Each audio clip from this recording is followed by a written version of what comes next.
Hey guys, Mike here, and welcome back to another video on the channel. I'm in my workshop today, a bit colder than I'd like as my diesel heater packed up a couple of days ago and I'm waiting for some parts.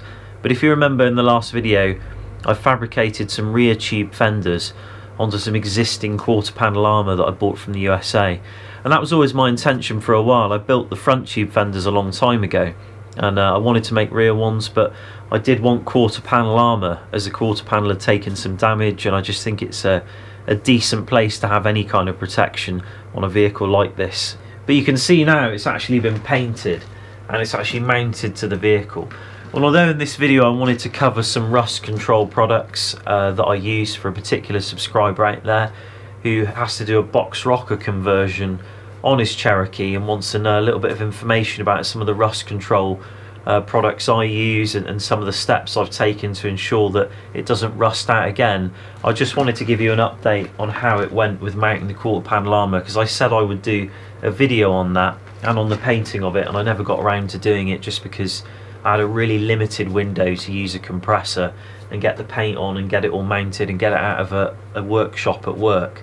I showed you in the last video the threaded plugs that I popped into the sheet metal all the way around here, and obviously then it's just bolted on, and we used some seam sealer around those plugs, squirted it in the holes before we put the plugs in, and that's just kind of created a seal for us to stop water getting in behind the sheet metal.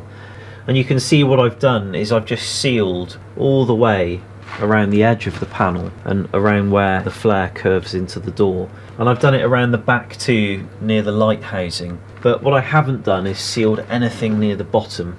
I've left that completely open, and the reason being is if for some reason water does manage to find its way in, and it will find its way in here and everywhere else, it's able to drain out through the bottom. And you can see we have a gap of about 1 millimeter between the armour and the actual sheet metal, and that's created by those plugs that protrude out a little bit. And what that gives us is it gives us a big enough breathing space for the water to kind of drain away enough anyway.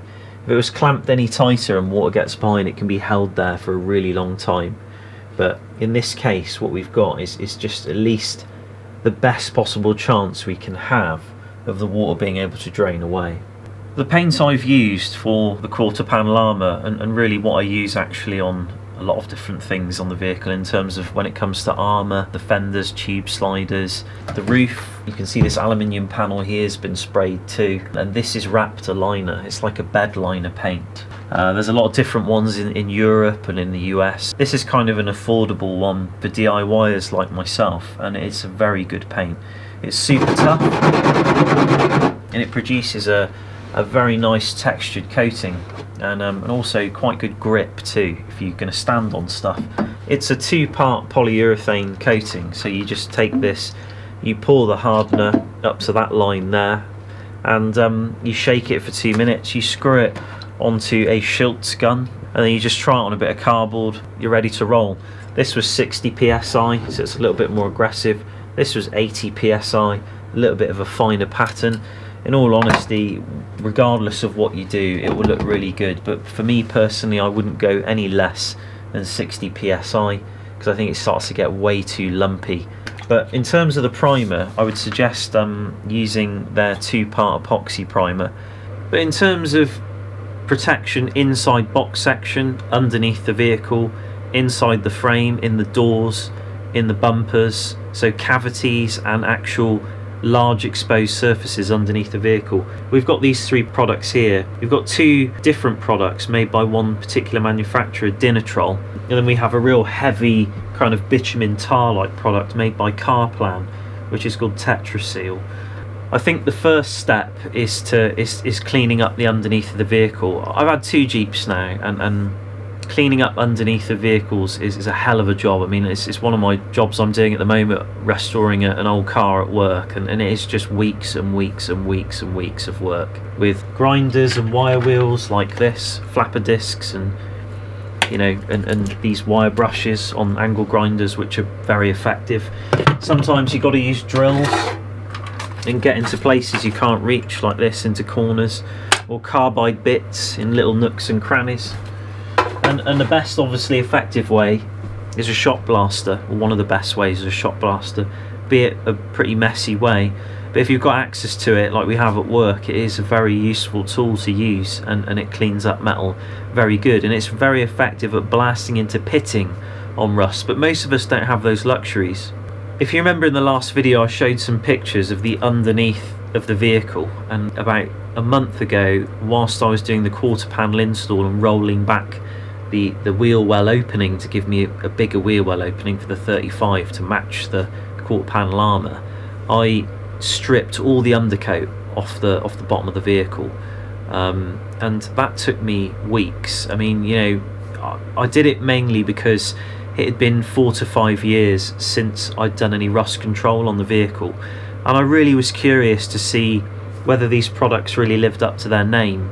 I've had good experience with them, but you know, on such a large scale, sometimes the variation of rust and the severity in different areas can be different, so it's good to see whether these things really work. And I've got to be honest, I was so impressed with the state of the underneath of the vehicle. It was like the day I cleaned it back with the wire wheel. There was no orange that had returned, it was just kind of that inert colour that you see once you've hammered it down with the wheel, and that to me showed that nothing had changed, or not changed a lot anyway, in the last 4 to 5 years of me cleaning it back and using these three products actually. And obviously I'm not sponsored by anything here, this is just me sharing my experiences with people out there who might suffer the same frustrations of me of chasing rust and looking for solutions really. And that is something I've come across before. You clean a surface down, for example, with like a wire brush. You put on an undercoat, for example, a rubberized undercoat, and then maybe a few years later you take it away, and there's like this real kind of orange rust underneath. And even though water hasn't got through the undercoat, it's like the rust has continued to grow underneath the undercoat, and that's primarily, in my understanding, because the undercoat can't really penetrate it. It just goes over the top, and rust is really good at holding moisture because it's so porous. So to get all the moisture out of rust before you coat it or before you paint it is really the hard part, and that's kind of why the preparation's so important. I mean, what I tend to do, just hammer down the rust as much as possible, and you can use rust converters, and Hammerite Crust's a good one, although I don't like those products at all. I'd actually rather use a penetrative oil wax like this to go into the rust and kind of eliminate the oxygen and the water and stop it kind of continuing to react basically. You've got 3125HS, which is the first one you use. This is what goes on first, and then you put the 447 Protect Super on, which is like a heavier, thick black coating that hardens up quite a bit more. They say it's self-healing, but you know, I don't know whether it is or isn't, but it certainly does work. But what I would suggest is if you buy the 3125HS in this particular form in the can with the Schultz gun, and you get one of these Schultz guns with the hose on the end, tip about a third of it away and fill it up with thinner and shake it for about 2 minutes, and then put it on the Schultz gun and spray the underside and the inside the box sections with that. That's what I've done on mine, and honestly it comes out so thin, it goes into every nook and cranny. It's dripping out of the seams between spot welds, it's literally coming out of everywhere, and that is actually what you want. And once you've done that, you can then spray it on literally in its normal form, the 3125HS. You don't need to thin it down, but over the top of it put this stuff, the 447, to protect it. And you do need to really let it dry for at least 24 hours before you put this on. And if you really want to protect areas that are under the wheel wells and that are going to get stain damage, you can use something like this, like the Tetraseal underbody sealant. But in all honesty, I'm not going to use this product anymore because I can't get it for anywhere under 120 euros, which is just absolutely ridiculous. And the bottom line is these two products alone are perfect and will do the job, provided you take steps to create a physical barrier in some of these areas that get serious stain damage. I mean, that's really where something like this comes in play. But in the wheel wells and things, if you build plastic wheel well liners and stuff like that, then clearly you're gonna prolong the life of this protective coating and the metal underneath it. But anyway, that's enough talking. I mean, it's a lot of information, and I hope it's been useful, but I need to start spraying inside this box section here, so I'm just going to show you that and show you some of the issues I've had with the box rocker mod I did. If you take a look at my rocker panel, you can see that I've cut out the original rocker panel all the way along here, put in a piece of an Imperial 2x6 inch box section, and I've then welded 2-inch pipe to it, just to create like a tube slider to give me that extra bridge away from the doors to stop damage. But also I stand on it to set up my rooftop tent when I had a rooftop tent. But it's a good mod to do because it gets rid of basically a weak area on the vehicle. It also takes away a lot of rusty material that's often a major corrosion point on the Cherokee, especially at the back here. Yeah, it's not a particularly good area, and you can tie it into a frame stiffener like me. But it's the way you install it that's important. In my original install video, you saw me do this side, and on this side I continuously welded all along here. On the other side I stitch welded and then used fiberglass filler.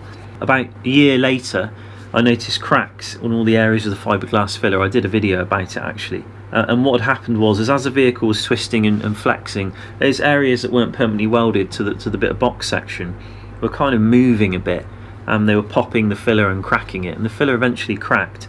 And then with washing the car, with rain, with everything, water gets into these rocker panels. That's why they put drain holes from the factory.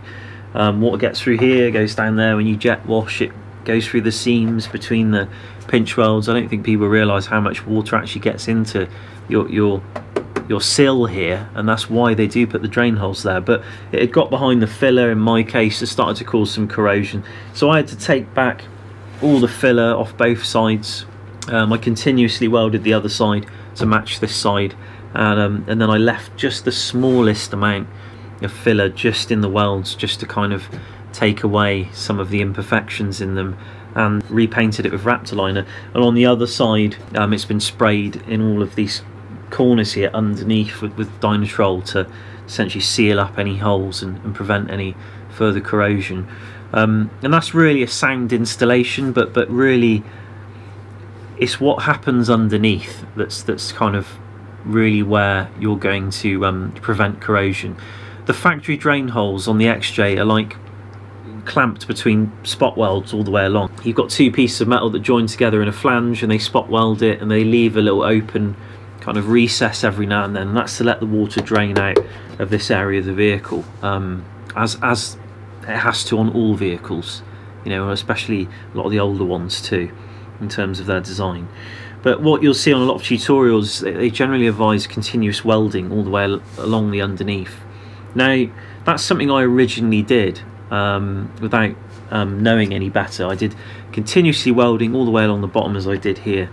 And then what I started to notice when it was raining back in the UK is drips coming out through little pinholes in the welds.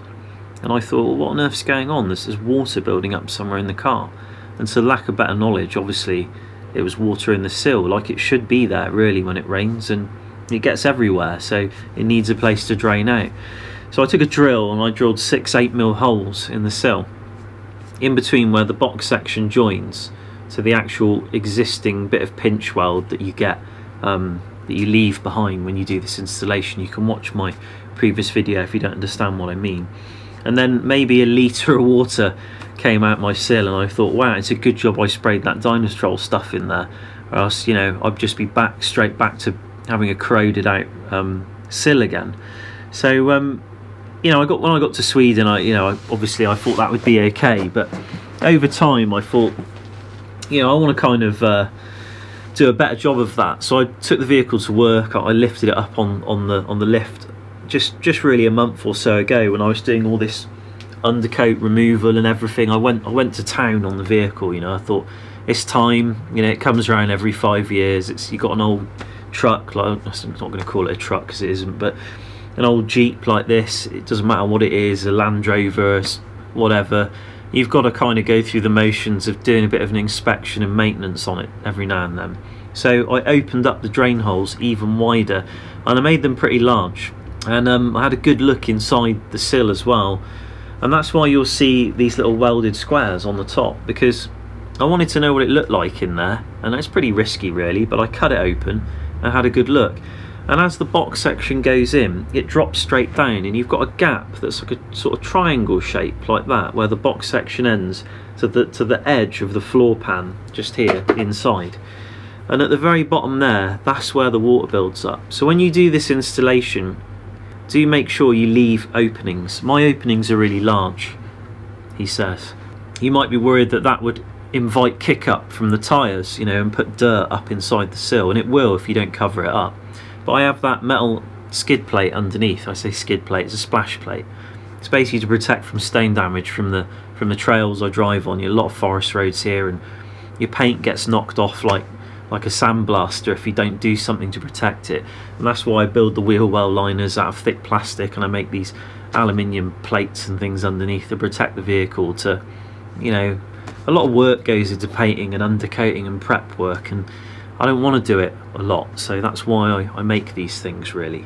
These big old holes here are the original holes that this piece here would use. This is actually off a Grand Cherokee, so it's actually a different part, but the original Cherokee ones would screw in, and those were the holes. I just made them bigger, and I made them bigger so I could make holes to put the hoses in and do some spraying. And after I finish with them and I put this back on, you might think, well, that's why there's so much water in your sill, Mike, you idiot. But actually I make a silicone plug that I put under here and a ring around there too of silicone, so when this goes back on you don't actually get any water going in, and the same with these holes here, and that's what we're going to do in a minute. But it just gives me an ability to pull this off, pull the little silicone plugs out, chuck this gun in every now and then, you know, maybe every 5, 10, 15 years, whatever, and spray inside. But what you do with this really is you just feed it in here and up in these corners. That this is a real culprit in here for rust. I mean, what we want to do is you just want to kind of run some stuff down there, just build a bit up in the corners. So I'm pushing the nozzle kind of into here, so you know these are where the exposed welds will be. Although I've already done this, I'm just demonstrating it. There's no harm in topping it up, and then go back that way. And just to show you what's happening with this when it goes in here, I'll put it in a bit of box just on the side and you can see. I have to keep the camera at a distance really, or else it's going to get blasted. So that's really what's happening. You see it all foaming and bubbling in there. It creeps around. It's really thin stuff, very good quality stuff, and it eventually then all sort of calms down and forms like a film. But water just runs off it then once it's sort of set. It's just good stuff. Up in these areas here in the corners is always the worst area for holding water in these box rockers or in the sills or whatever you call them. Whether you mod them or not, it's a bad area. And up along here as well. So if you can get the hose to go in there, it's a really good thing to do.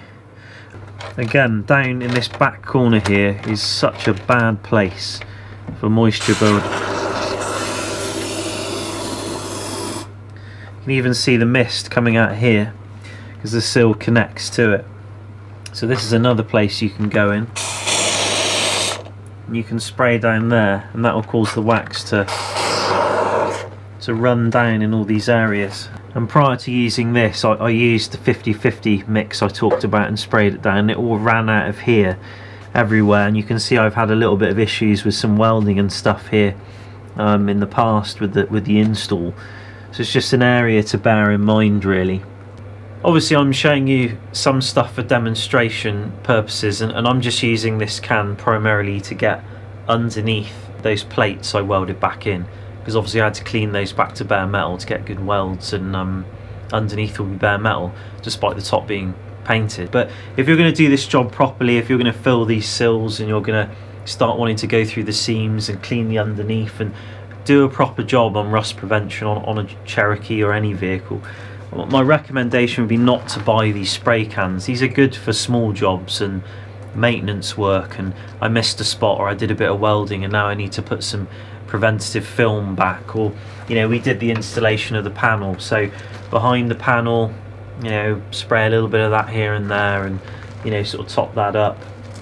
That's great, but really what you want to do is buy not the 447 but this 3125HS in the big sort of Schultz can form, and get a Schultz gun with a hose and thin it down 50-50 with thinner, shake it up real good, and then blast it under high pressure in all of these areas, and really then you'll start to see it run out of seams and things in between pinch welds and everything, and then you'll know it's doing its job, and then you can clean back some of the areas where you don't want the excess, and then prime it and paint it, obviously, and get a and then you've got a really solid kind of preventative coating in between the seams and everything. We've got two products here. This is black gasket seal, the stuff you get in the pressurized can. Good stuff, use it on diff covers and things. And this is S-Bond Seal 175, and this is like an adhesive sealant, and this is what I use to do all the kind of edging around the fender flares between the flare and the body, and seal up things that I want a real good long-lasting seal on. But it's tough stuff. I mean, I won't use that for these plug holes, but I'll use that around these holes here.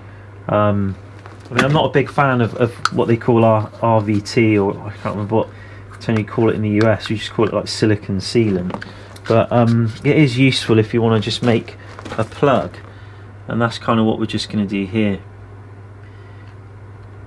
And it's literally just like that. Just make a little plug. You might think, well, why do you use silicone there and not just everywhere if you're just going to use silicone? But the reason is, a silicone tends not to bond to things very well. So when you do put some silicone here like that, and you come back to it in a few years' time, you just pull it and it pops off instantly. Literally, like, comes out. But this stuff here kind of forms more of a seal. It actually stops the screw coming loose, if you understand. It's a bit like a thread lock almost. So that's why I use it predominantly with threads, like I did on the quarter panel armour, and not the RTV. And the same with RTV or silicone, it really isn't very good for being easy to clean, and when you try to rub it, it tends to peel away and come away very easily. I mean, it looks great once it's wet, you feel, oh yeah, it's just bonding to everything, but as soon as that's dry, you just go like that, it come off like dry skin. And that's kind of why I don't use it to seal edging like this, because what you find is with silicone sealant, it isn't very robust, and you start rubbing it, it comes away really easily. This stuff here, you can rub it, you can wash it down, it doesn't hold dirt. Silicone sealant always seems to eventually hold dirt when you use it to kit edges like this, and this just forms a much tougher edge, and it's just much better in sort of tougher temperatures really too. What I'll do now though is what I do with the other side is let the silicone sealant harden, and then I'll just clip the top of it with a pair of scissors. The reason being is I've kind of squidged it around the edge, so the hole's like this, and then around the edge we have like a mushroom of silicone sealant basically, and if I push the panel down on it now, it's just going to push the silicone sealant into the hole, and then it'll just drop down onto the box rocker. It's not a big deal really, but at the same time it's just kind of a waste of time to do that. So by letting it dry and then clipping the top, you kind of create a seal where when you push the plastic down onto it, it will just mushroom out the edges, and the bottom bit will kind of be pushed in a little bit. But this other stuff I've put on the screw holes, that takes 24 hours to harden. It's also paintable, by the way, so if you look at the front fender, you see it's actually painted on the front fender, which I'll probably end up doing along this portion here too. These are some tie-in brackets I made in a video going back about 3 years, and it was to support the rear tyre carrier and also the rear bumper, and to tie into the frame stiffener in the rear, which is welded to the actual frame. But the whole thing kind of works together, and they slot into openings in the back of the frame. They have to be different shapes because of the way it is in the frame there. But you see, they replace the rear nutsert, so these are the bolts, sorry, excuse me, the nuts from the rear nutsert, and they're kind of welded in place as like a, you know, essentially to toughen up the rear of the frame. But I never painted these, I just sprayed them with that Dynatrol, and also just with that Tetraseal stuff there, you know, the stuff in the tin, and you can see they haven't really got any corrosion on them. They've been in the frame for 3 years now, and obviously I've done a lot of kind of jet washing and stuff, and where they've been removed from the frame, you know, some of the undercoat has stuck to the frame, but you'll see there's no rust on them. So they've been protected really well. I mean, they're obviously dirty, and you can see it adheres to the metal really well. But yeah, we've not got no rust, which is pretty cool actually. It'd have been much better if I could have shown you me putting it up on the lift and taking the undercoat off, spraying it all, and doing all the cavity wax treatment and stuff in a real world live setting. But you know, it's difficult for me to do that kind of stuff at work. It's not my workshop, and there's always things going on there, and I've always got really limited time to do this sort of thing. I don't like to outstay my welcome, you know, when I'm not working, basically. So you know, I take the opportunities when I can, but obviously I still do stuff here in this workshop, even though it be very inadequate in some ways. But you know, it's enough to do basic maintenance jobs, really, welding, painting of a basic variety. But I hope you've enjoyed this video, and I really just did it to answer some questions about the issues I had with the box rockers for a guy out there who watched the last video and asked about it personally. Also just to show you some of the rust control and prevention products I use, and some of the paints I use, and just give you an update on the tube fenders. But in the next video I've still got loads to do. I mean, I need to put these back in the frame, which I'll show you how they work, put the rear bumper on, tie that back in. Maybe that'll give you some insight into how it's built for those who are interested. We need to rebuild the rear tyre carrier, or scrap it altogether, come up with something new. I'm not sure yet, really need to figure that out. Doors need to go back on, all the trim needs to go back on.